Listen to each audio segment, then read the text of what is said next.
Well, thanks for having me. Metrolink again today? No, I actually borrowed a car, got out here Borrowed a car from my fiance. Oh, okay. All right, good. We love to know the travel. We love the travel habits of our guests. All right, Joe Miller. Once again, the Zoo Museum Tax District is in the news. They're asking St. Charles to partake in the Zoo Museum District tax so that they can fund the zoo for the 21st century. The zoo needs new funding. And by golly, if everyone's allowed in free, someone's got to pay for it. So why not have St. Charles pick up some of the costs because they're a part of the region? What's so terrible about that? Well, the zoo district, it wants more money to come from people who shop and do things in St. Charles County and other places in the St. Louis area so that people can get in the zoo for free. I don't know if that's appropriate, but it's not just St. Charles County. This proposal, the sales tax proposal, is actually an SB 937 going through the state legislature right now. Right. And it actually approves sales taxes to go on the ballot in St. Charles County, but also Franklin County, St. Louis County, St. Louis City, St. Genevieve County, Jefferson County, and St. Francois County. So St. Louis County would have the property tax as well as the sales tax? It could. That's the proposal, to be able to put it on any ballot. They might not put it on any given year. Gotcha. But they and people would have to option. vote. Yes, so they have an option. And, Gotcha. And if it actually passed in St. Charles County and St. Louis City and St. Louis County, it would probably raise about $13 million a year in new taxes. And right now, the zoo gets $21 million in taxes. So you're saying if it passes in St. Charles County, that would cover their costs at least for a year or two? Well, cover their costs. I mean, this is one of the things I like to talk about. Is just people say you get in free to the zoo. And, the zoo's not free. The people there aren't working for free. The animals weren't free. Their cages aren't free. The train that runs around it's not free. People are paying for that. And when we say that we're going to use a tax to pay for it, what you're saying is we're going to have people who may or may not be using the zoo pay money so that people who do use the zoo, who may or may not be paying the tax, can go in without having to pay, which is not free. I mean, these things cost money. Yes. Yes. Okay, so if Jeff Rainford were sitting here, who's working with the zoo, would tell you that every single study that comes back says that the community loves to say they have a free zoo, and it's part of the St. Louis Cardinals. It's like changing the colors of the Cardinals. It's part of the fabric of St. Louis, and by golly, the community wants a free zoo. Well, I definitely don't doubt that the zoo is popular and that people like to say they have the free zoo, at least some people. Right. There's probably a lot of people who might not say that, and they're being forced to pay for it. And this is a weird thing to do because in a lot of places they do charge admission for zoos. And, San Diego, they still brag about their zoo.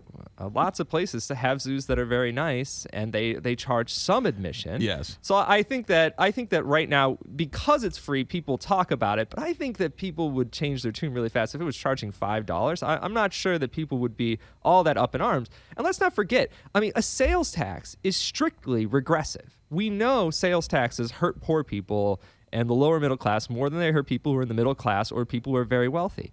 And the idea that you're going to use a broad sales tax throughout the St. Louis area that's regressive to pay for infotainment, maybe entertainment. Right. In So St. your Louis argument City. is, here's a single mother struggling, working two jobs. Why do you want to take $10 out of her pocket and put it towards the zoo to give people a free zoo experience? Yes, and I think that given the zoo's popularity, I will say this, and people are correct to say that zoos across the country in most major cities, the large zoos, get some public support. St. Louis is a little on the high end with over $20 million a year, but it goes up as long as property taxes go up. So it's not like they're losing revenue. Right. But, even if we sit here and everybody decides that this should remain free and it should be publicly funded, well, the question is, is the zoo actually hurting for money? Their proposals are not something like, oh, we need to make sure that we keep the animals safe.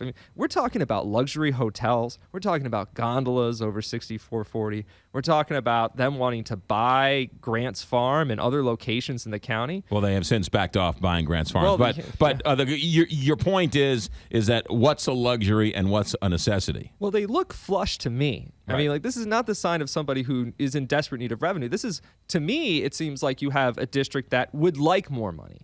I think it's a marketing ploy more than anything, because it costs you $20 to park, costs you money to go see the snakes and the reptiles and the this and the that and everything else. And so you really, okay, it's free to get in, but once you get in, it isn't like leave your wallet in your car, because everything you want to do there costs you something. Yeah. I think that you're right, and I think it's a business decision whether or not they want to charge an entrance fee. If they think that's going to hurt people coming in and spending money other places, I think that's a bad idea. Do you have a problem with saying, hey, you know what, City of St. Louis County, you guys have the property tax, you guys can remain free, but if you live outside of the city and the county, you should have to pay? I think that would be an interesting idea. But what I think bottom line here is that you're spending a lot of money here on this zoo. And when is it enough? Even if you can agree that we want to spend money on the zoo, public money, when do you get to be too much? I mean, $21 million is a lot of money, and that's a lot of money to say $21 million a year. $21 million a year. That's a serious amount of money for the St. Louis area. And I don't see the justification in them getting a lot more public revenue. If they really want to do things that are like luxury hotels or gondolas, I think that either they can charge admission or find another way to raise the money. I think once you get to this level of spending, we have to ask, why do you need more public money? Ladies and gentlemen, he's Joe Miller, always causing trouble. Show Me Institute policy analyst. When can we read you? When can we see you? You can read everything we write about this at showmeinstitute.org. You're always causing trouble, you little muckraker. 847 here at Big 5.